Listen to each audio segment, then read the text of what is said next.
Bonjour à tous, je vous retrouve aujourd'hui avec un très grand plaisir pour vous présenter un petit tuto que j'ai réalisé spécialement pour vous. J'ai voulu utiliser une technique que j'aime beaucoup et qui permet de faire des trucs très sympas, le brick stitch avec du tissu, une estampe et un pompon ou sans pompon. Le brick stitch, on s'en sert pas que pour tisser, on peut s'en servir aussi pour faire des finitions de bijoux qui peuvent permettre de faire des trucs très sympas. Je ne vais pas donner de mesures comme d'habitude, je ne vais pas donner du matériel précis, c'est une idée, c'est après vous en prenez possession, vous faites des plus grosses boucles d'oreilles, vous faites des plus petites boucles d'oreilles, vous faites un pendentif, vous faites ce que vous voulez, je vous donne la technique et vous l'adaptez. Donc je vous laisse tout de suite avec le tuto. C'est parti! Alors pour réaliser votre paire de boucles d'oreilles, vous allez avoir besoin d'un petit peu de matériel, mais sinon vous allez réussir à vous débrouiller, vous allez voir, vous avez tout chez vous. Du simili-cuir un petit peu résistant si possible, une estampe ajourée c'est mieux, un strass ou un cabochon pour la décorer si vous avez envie, une perle de votre choix, des la Rocaille, New Kito, ça fera l'affaire, fil à broder, du fil de couture un petit peu résistant, un support de boucle d'oreille, des anneaux, une tige à œillet.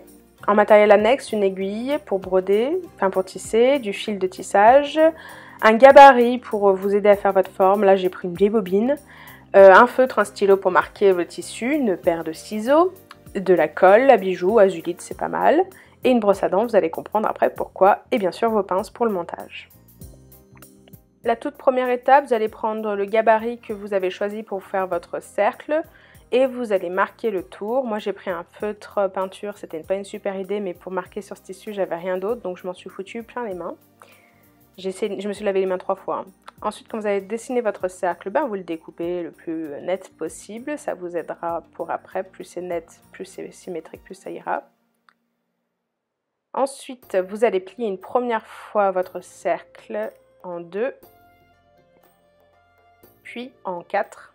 Ça va vous donner le sommet en gros. Après si vous voulez prendre une règle, vous pouvez aussi, mais moi j'avais pas envie d'avoir d'outils en plus. Avec une aiguille, vous marquez ce que vous estimez être le centre. Une plus grosse c'est mieux, ça marque mieux. Et ensuite avec un objet pointu, là moi je me suis juste servi de mon œillet, mais peut-être un à laser c'est peut-être mieux. Et bien vous venez percer votre morceau de simili-cuir. Il était très épais le mien, sinon ça va tout seul. Une fois que c'est fait, vous retournez, vous mettez votre tige à œillet dedans. C'est pour ça que c'est mieux avec un œillet, au moins ça ne risque pas de partir. Si vous avez peur, vous mettez un point de colle pour solidifier le tout. Ensuite, on va plier en deux son travail.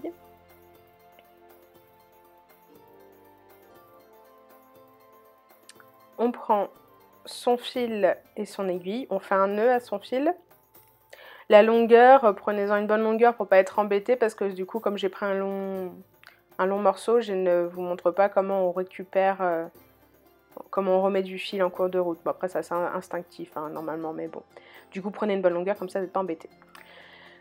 On vient piquer à l'intérieur de son cercle pour cacher le nœud.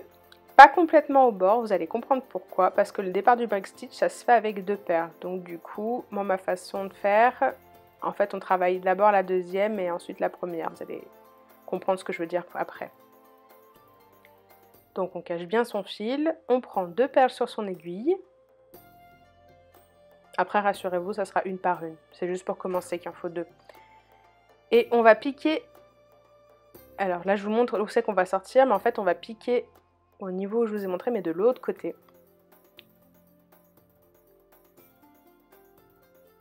On va commencer en fait à emprisonner nos perles de cette façon. Donc vous voyez, il y a le fil où on est rentré la première fois et là on ressort à côté. Donc il faut passer de l'autre côté, ça fait beaucoup de mots côté. On tire son fil et on récupère sa perle par le bas.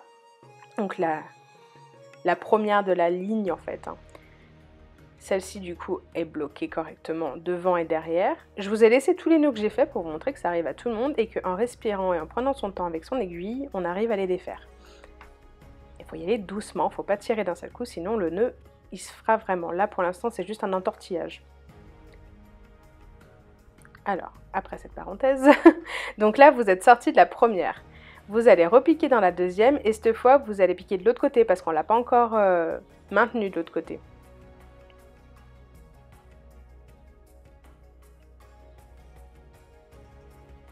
Au début, c'est un peu casse-tête, mais après, si vous regardez doucement, vous allez comprendre ce que je fais et après, ça va tout seul. Le reste, c'est très simple. C'est juste les 2 premières perles où il y a un petit peu, faut un peu réfléchir. Donc du coup, elle est maintenue des 2 côtés, mais il faut ressortir parce qu'on rajoute les perles quand on a le fil sur l'extérieur. Et donc on repasse par le dessous de la perle et on sort sur l'extérieur. On replace ces perles et on est prête à partir pour la suite. Donc là, tout simplement, on continue en prenant perle par perle. Donc on en met une sur son aiguille. Moi, je travaille sur derrière-devant en général, mais après, chacune fait comme elle veut. Essayez de toujours piquer du même côté, comme ça, vous aurez au moins un côté de couture très régulier, parce qu'on ne sait pas toujours où ça ressort de l'autre côté. Donc on pique, on traverse, on reprend sa perle par le dessous, on sort sur l'extérieur. Et notre perle est maintenue. Pour savoir à peu près comment piquer, estimez à peu près la largeur d'une perle, de la perle que vous utilisez. On se trompera pas trop en général en faisant comme ça. Faut pas faire non plus des trop grands points parce qu'après ça va mettre à jour votre fil à des endroits et il risquerait de casser. Donc on prend son temps. On reprend une perle, on repique derrière, on ressort devant et on prend sa perle par le dessous pour sortir sur l'extérieur.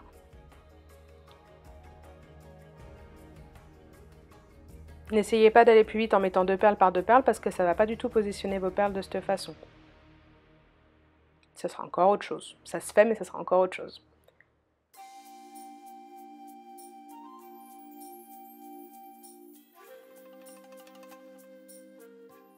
Et là on dirait que je mets du temps parce que du coup je filme pour vous donc j'essaye de prendre du temps. Puis j'ai le bras sous mon trépied mais il m'a fallu 5-6 minutes pour faire la partie que je vous ai pas filmée en fait. Quand c'est hors champ et qu'on n'est pas debout avec un bras sous un trépied, ça va très vite. Donc là j'ai fini mon tour et je fais avec vous les dernières perles pour vous montrer comment on finit son travail avec ça. J'ai fait un rond mais vous pouvez faire un carré, un triangle, enfin vous faites la forme que vous voulez une fois que vous avez compris ça. Hein. Donc on met la dernière perle, on fait exactement comme les autres. On passe d'un côté et de l'autre, on ressort sur l'extérieur. Et là, du coup, on a créé des petits arceaux de fil, en fait, avec notre couture. Donc, on va s'en servir. On passe notre aiguille entre les 2 perles qu'on a déjà mis sous le petit arceau qu'on a créé. Ça va permettre de bloquer le fil, en fait. Et du coup, vous faites un double nœud. Ça sert à rien d'en faire trop de nœuds parce qu'après, vous allez avoir une petite boule de fil qui sera peut-être disgracieuse à vos yeux. Donc vous faites un double nœud et il vaut mieux prendre le temps pour, comme je vais vous montrer, de cacher son fil après un peu plus loin. Donc pour la première, c'est quand même mieux de repasser comme si vous alliez la coudre en fait. Ça permet de bien la placer correctement, la dernière. Donc essayez de rester sur vos coutures du départ, n'en créez pas de nouvelles, sinon ce sera un petit peu pas joli. Je vous ai dit que je vous laissais les nœuds. Ça, il faut tirer, faut bien tirer, mais il faut y aller doucement. Comme ça, on répare les bêtises. Hop, là, on ressort sur l'extérieur. Et à partir de là, si vous avez un fil comme moi qui va avec la couleur des perles, vous pouvez passer dessous, dessus, dessous, dessus, comme je vais faire. Ça va bien cacher le fil. Après, si vous avez un fil différent de vos perles et de votre tissu, ça pourrait ne pas être joli ou alors vous le mettez sur ce que vous estimerez être l'arrière à la limite. Sinon, je vous conseille de refaire comme la première perle, comme si vous réinstalliez les autres perles en fait. Vous passez dans 3-4 perles à la suite et une fois que vous avez estimé que votre fil est assez caché, vous mettez un petit coup de ciseau. Ensuite, l'estampe, c'est très simple. Moi, la mienne est très souple, donc je vais juste la mettre sur mon fil et je vais la plier avec les doigts. Comme il me semble, enfin comme j'ai envie qu'elle soit. On peut le faire avec une estampe un peu plus rigide, mais faites-le avec une pince.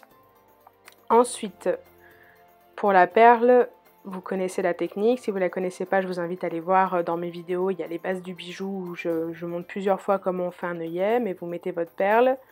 Vous coupez l'excès en laissant à peu près 1 cm de fil de métal pour créer l'œillet.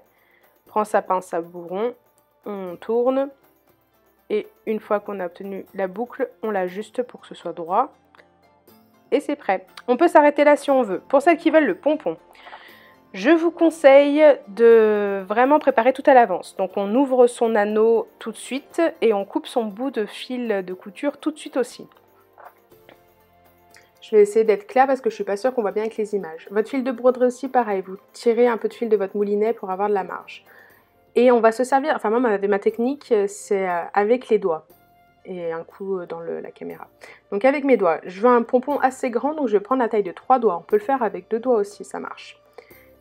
Et en fait, en mettant vos doigts comme je les mets, vous allez créer un petit espace qui va vous aider pour après. Vous faites donc 8 moulinets, enfin 8 tours de fil, vous coupez, et donc du coup, comme je vous disais, avec mes doigts, ça me permet de créer un petit écartement. Je prends mon anneau, c'est pour ça que je l'ai ouvert avant, parce que je n'avais plus les mains libres. Et hop, je prends tous mes fils, je cale sur le dessus, je retire mes doigts.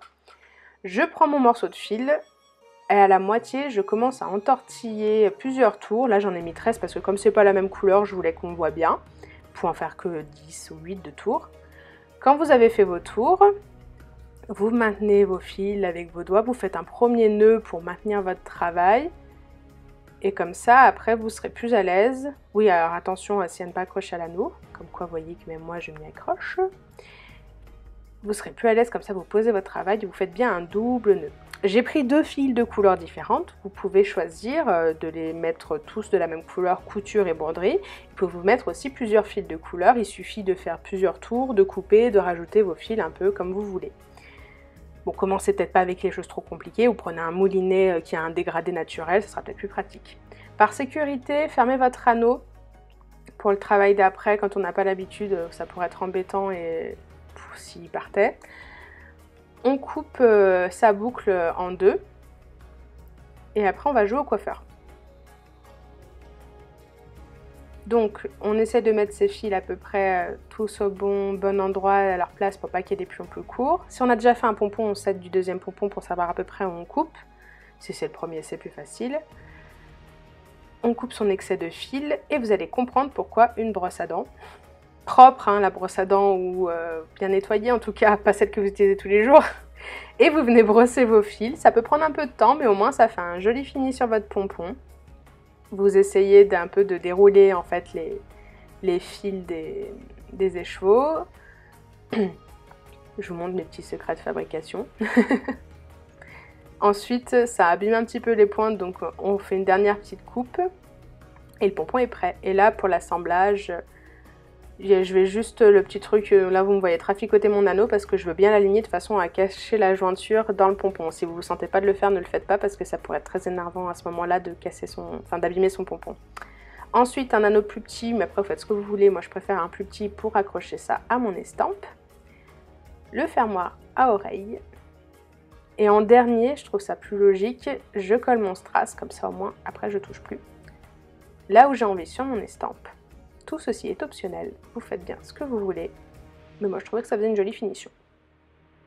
Et voilà!